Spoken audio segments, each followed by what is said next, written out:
Only on 7 News tonight, it's the must-see video. A popular band's lead singer taking a ride on DIA's baggage carousel. A big no-no. What happens when he finally gets off? And we'll show you what happens when police move in. But first, the big story is our weather. Storm Station 7 on alert, tracking the snow that is still falling and our temperatures that are quickly plummeting. This is a live picture showing conditions if you venture outside tonight in Denver. And we are watching your road conditions. Slow going across much of the state. The Colorado House and Senate even closing tomorrow because of the unsafe driving conditions. And we checked tonight, there are no major road closures. And here's a live picture of radar showing the snow pushing across the state. There's some good news for kids, bad for parents. Some schools are already closed or delayed tomorrow. We have those on the bottom of your screen and on the 7 News app. Storm Station 7 with live team coverage tonight. We have Lindsay Watts south of Denver checking on the road conditions, and Russell Haythorne live in the mountains. I'm outside the 7 News studio right now as the snow is falling down. The temperature is also plummeting down quickly. Ann and Mike, it is very cold out here. Definitely. And here's another look outside. Hopefully we can give you this picture. Well, there it is right now, in fact. And it just looks nice and chilly out there. And the good thing, Mike, is that no one's out on the roads. It looks like Arctic out there. Doesn't it? Tomorrow morning, there'll be a lot of people out on the roads, Ann, and it's still snowing. We may pick up another inch or two along the Front Range for tonight. Snow still coming down, although the low-pressure system is slowly drifting down to the southwest. That's where the brunt of the snow is going to be now, central and southwest mountains tonight and tomorrow. Winter storm warnings and avalanche watches remain in effect there, but the advisory has been lifted now for eastern Colorado. Temperatures are tumbling down to the single digits and low teens now. Leadville's already at 2 degrees below zero, and it's going to be that cold for tonight. Look at the readings around the area. Already some sub-zeros up to the west of us in the foothills, and we'll be near zero in the metro area. Matt Makin's tracking conditions across the metro tonight. Still slick, and those temperatures keep dropping, Matt. That combination of cold and light snow, as you can see falling tonight, Mike, really adding issues to the roads, even though the accumulating snow is primarily lower now. You'll always hear this. Watch out for the bridges and overpasses, right? Goes without saying, but this is why. Right where Corey is standing with the camera, I measured with his infrared thermometer. That pavement is 15 degrees. I'm standing on where the road downing comes from the ground level onto the bridge, so I'm on the bridge seam right now. The seam itself is measuring 11 degrees. So we went from 15 right there to 11 degrees, and as I just walked backwards, I'm walking onto the actual bridge now, which covers I-25. I'm down to 8 degrees. Here is 6 degrees, so right at this light post, I'm back down to 6 degrees. In the center of that bridge, when it was safe to do so, I measured 0 degrees. So that's 15 degrees difference in about 150 feet. That is why you watch out for the bridges and overpasses, because they are so much colder. It's easier for that ice to accumulate and stay on them. Keep that in mind whenever we have winter storms like this. With Corey Reppenhagen, I'm meteorologist Matt Akins, Storm Station 7. Thanks, Matt. And that snow really starting to pile up downtown here outside the 7 News station here. You can see our snow just at about 4 inches outside the building. Keep in mind the building's blocking some of that snow that's blowing around, but we have reports of 6 to 8 inches in other spots around downtown Denver. Storm Station 7 team coverage continues now with Lindsay Watts live in Douglas County, where they've seen some of the highest snow totals, Lindsay. In fact, in just the past 2 hours, Douglas County Public Schools telling us school will be pushed back by 90 minutes tomorrow because of the snow. Eric, we are now looking at nearly a foot of snow here in Castle Rock. Take a look. It is still coming down right now. The flakes are really small, probably hard to see, but they have been steady throughout the day. We are overlooking I-25 near Meadows Parkway, and for as much snow as we have seen today, I think the interstate could be looking a lot worse about now. We've seen drivers moving at a good pace, and while there certainly have been crashes and slide-offs, we just haven't come across as many as I thought we might in our travels up and down I-25, which is a good thing. As always, the side streets are in rougher shape. I was behind the wheel here, driving around Castle Rock. Lane recognition was an issue. You can see the snowpack, and there were plenty of plows out, so that was a good part. And it seemed like just like on the interstate, drivers on the side streets were taking it easy and for the most part staying out of trouble. So that luxury, though, of staying off the roads, unfortunately, won't be there for us tomorrow morning. I'm sure the 7 News Now crews are going to be busy tracking problems, so certainly prepare for a difficult and icy commute as the temperatures drop overnight and the snow keeps falling. Live in Castle Rock, Lindsay Watts, 7 News. And the mountains also getting pounded with snow from the snowstorm that we've been seeing. up to 2 feet of fresh powder there. Russell Haythorne joins us live now. And Russell, how are the conditions looking out there right now?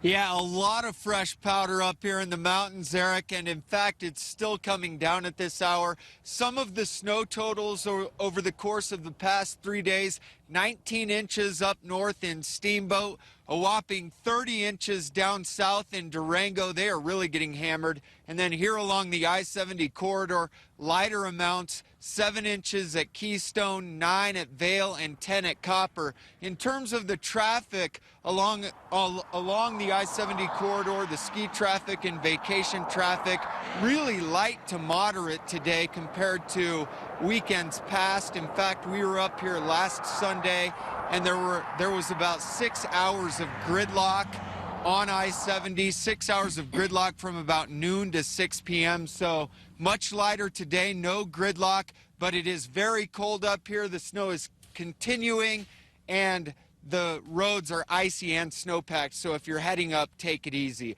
We're live in Georgetown. Russell Haythorne, back to you. And it's nice and cold down here, too. In fact, several cancellations and delays at DIA tonight.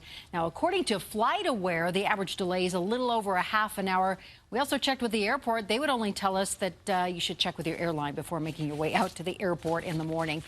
Snowy mountain roads all over our state tonight. This one near Vail. A lot of snow piled up on the side of the roads there, and most drivers pretty smart about this. They are taking their time tonight. So let's now bring in the storm station chief. And Mike, it's going to be slow in the morning, isn't it? Yes, it is. This storm system really did a number on us. Look at these. 24 inches at El Dorado Springs, around a foot most of the metro area. Westminster had that early burst, got 18 inches of snow total from it because they had a lot Friday night.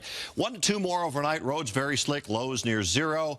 So we're going to put a red light for tomorrow morning. Allow as much time as you can tomorrow morning. It's going to be slick and very slow. Cold and dry in the afternoon. There is more snow coming up in the 7-day planner.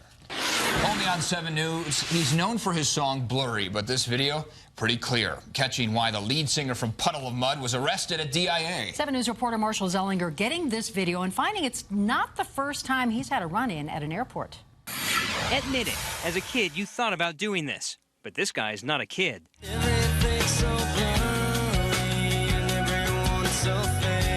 He's Wes Scantlin, the lead singer from Puddle of Mud. Scantlin was arrested for writing the oversized luggage return at DIA last month. This video, obtained exclusively by 7 News, shows him hop off and walk away with a friend. An airline employee is also there, and another in a reflective vest starts following behind. 2 minutes later, he comes back, hops on again, taking a ride into a restricted area. You are required to have a background check and an airport ID badge in order to be back there. Keep off signs are everywhere, even on the individual carousel slots. Where the carousel goes to the back, it clearly says, keep out. We are nowhere near any aircraft, and it would take a pretty big effort in order to get to an aircraft from here. Despite going to a restricted area, this was not a federal offense. Denver police has jurisdiction. When he comes back to the public area, Scantlin is seen arguing with airport personnel for more than a minute. He walks outside and starts to head to the area where people are driving in to pick up arriving passengers. The next time a surveillance camera catches him, he's in handcuffs, being escorted by 3 police officers and a squad car. 5 days later, this Photoshop picture showed up on the Puddle of Mud Facebook page with the caption, "I'm sorry?" Clearly sarcastic, because he was supposed to appear in court last Tuesday. We came to court to find Scantlin during his arraignment on his trespass charge. He's on the docket, but he was a no-show. 30 minutes later, he was supposed to be in this courtroom at the City and County building to deal with a traffic ticket from Pena Boulevard in 2006. Again, we checked the docket. There's his name. And again, he's a no-show.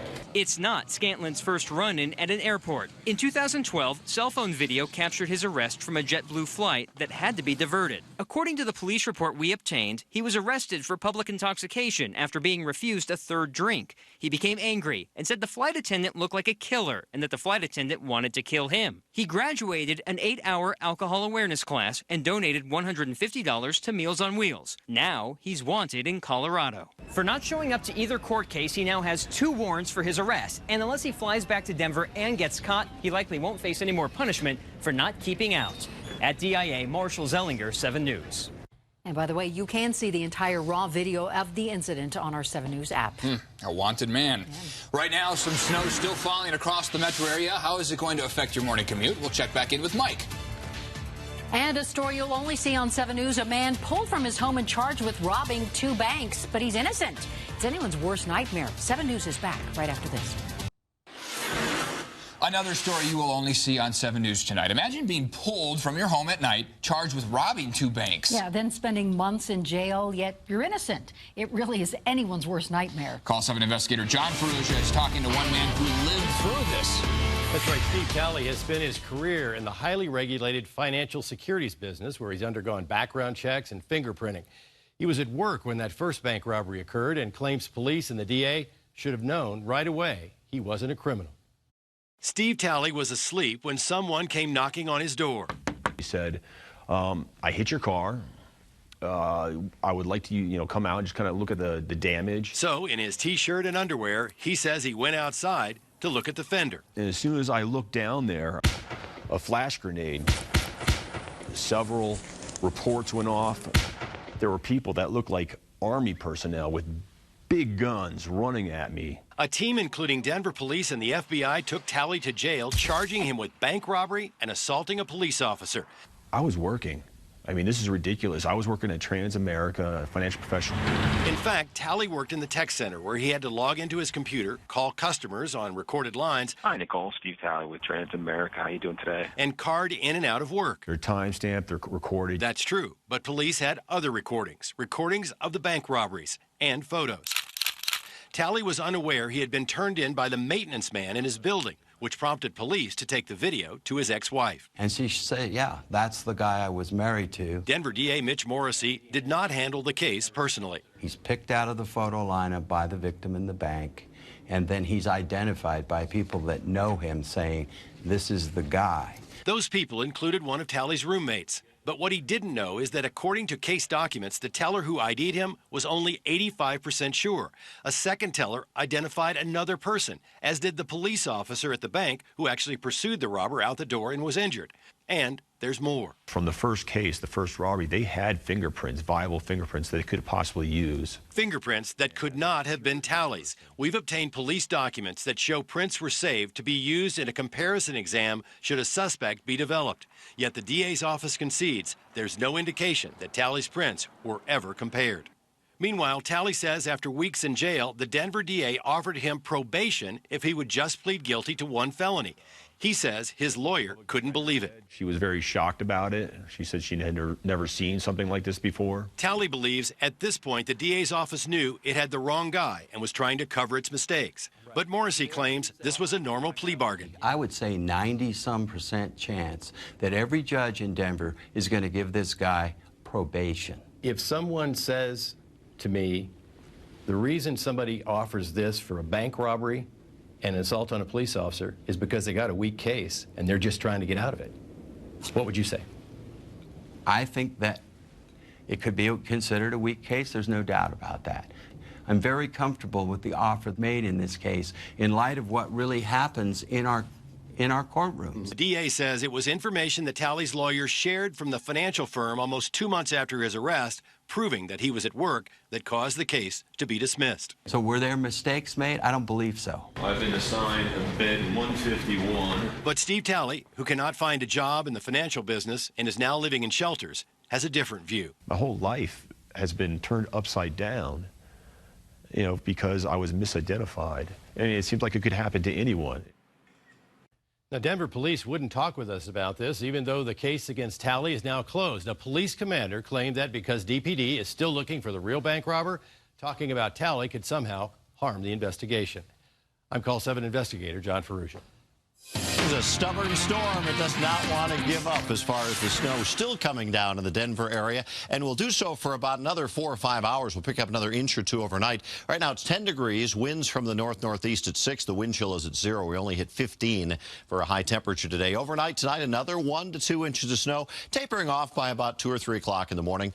allow as much extra time as you can tomorrow morning. 3 degrees at 6 a.m., very slick and slow. Some sunshine in the afternoon, but only 20 for a high temperature. Along the Front Range, below zero up at Fraser and Georgetown, Fairplay and Bailey, also Estes Park, single digits along the Front Range. And across the state tonight, very cold temperatures, single digits, sub-zeros over the eastern plains, mild to the southwest. That's where they're getting still quite a bit of snow and will continue to do so tomorrow. Perhaps another foot of snow for the southwest mountains, about 6 inches around the Aspen area. We will be drier by tomorrow, and that's going to linger into Tuesday. As this storm system slowly works its way farther to the south and west, we get a bit of a break, not much of a warm-up, and then more snow, because this next shot of cold and snow will arrive Wednesday in the afternoon, and it will continue into Thursday. I'm thinking this one won't be quite as strong, but it'll still pile up. So slick tomorrow. We start at 3 and get to 20. A better day Tuesday, melt off a bit of snow, but by Wednesday, snow comes in late. Another 3 to 5 inches expected on Thursday. Friday's just cold. And then there's another system coming up for the weekend with probably more accumulating snow coming our way. If you haven't already, get Storm Shield. The only thing it doesn't do is offer a heater for you, but it's got everything else. Cold temperatures, you get your neighborhood forecast, all the closings and delays. And tomorrow morning, let us be your meteorological guide. Tune us in starting at 4:30. At least half the crew is in tomorrow morning, along with Jason Luber, to guide you. There'll be a lot of delays and closures. A lot of those will be announced overnight as well. Yep. We know you'll be on it. Thank you, Mike. Now, you've seen people out demanding action after a teen was shot and killed by Denver police. Tonight, Jessica Hernandez's parents are speaking out for the first time since their daughter was killed. You've seen people out demanding action after a teen was shot and killed by Denver police. 7 News there this week as a petition with 19,000 signatures was delivered to the Department of Justice. It's the effort of a grassroots group showing support and demanding an investigation into Jessica Hernandez's death. Well, tonight, for the first time, we're hearing from her parents. Only on 7 News, they tell Mark Stewart why her life ambition has them trying to understand this shooting. Oh, es un sueño. Pero digo, I still think to myself, maybe it's a dream. Laura Rosales knows her daughter wasn't perfect, but she still loved her. Se quedaron los sueños. Her dreams just got left being here. Jessica Hernandez was the oldest of 6. Her parents say she stood up against bullies and gave clothing to the less fortunate. Ya no la tengo a ella. I don't have her anymore, only her memory. At just 17 years old, Jessica was shot and killed by Denver police in this alleyway early in the morning of January 26th. Days after her death, this brochure from the Marines arrived in the mail, a symbol of Jessica's future ambitions. Por los demás. She was always worried about others. She wanted to help others. Investigators say Jessica was driving a stolen car toward 2 officers. The police fired several shots at the car, killing her. Ahorita es difícil. Right now it's difficult because I'm just completely destroyed. Jessica's parents still don't know what she was doing that morning. How did she get this car? And what prompted police to open fire? Do you believe your daughter was the victim of a crime? Sí. Yes. Jessica's death has led to debate in Denver about officer response. A local investigation is now underway to determine if the police did anything wrong. Do you think there's anything that could have happened that morning that could have justified police acting the way they did?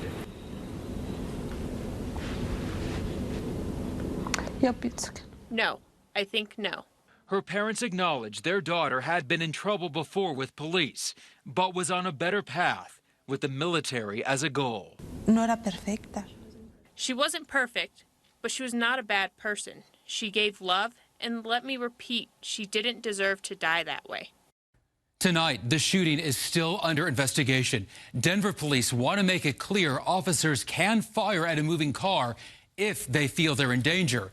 Yet since this case, that policy is now under review. I'm Mark Stewart, 7 News. Thank you, Mark. Yeah, tough time for those parents. We will check back in with Mike right after this break. Stay with us. Another live look outside right now. This is at I-25 in Alameda, and cars are moving along just fine out there. You can see there's some snow on the roads. Of course, it's sticking. Several districts and schools are already announcing delays and closures right now. We have those lists for you on the 7 News app. And, of course, I'm so glad whoever was controlling that didn't keep doing that Right. the whole time. with that. Dizzy enough with all the snow blowing around out there. Lots of extra time tomorrow morning. It's going to be really tough and cold. Tune us in starting at 4:30. Thanks for joining us tonight. Have a good night.